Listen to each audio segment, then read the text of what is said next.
First, connect the GT100 Plus and launch X431 VVCI.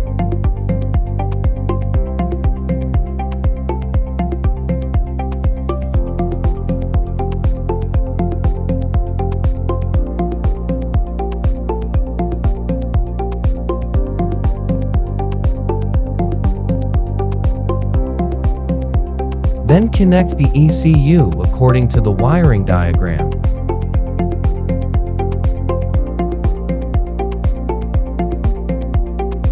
And finally connect the power supply. We start diagnosing.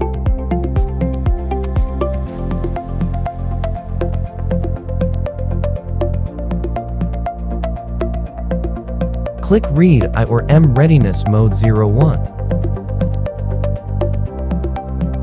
Click Read Live Data Mode 01.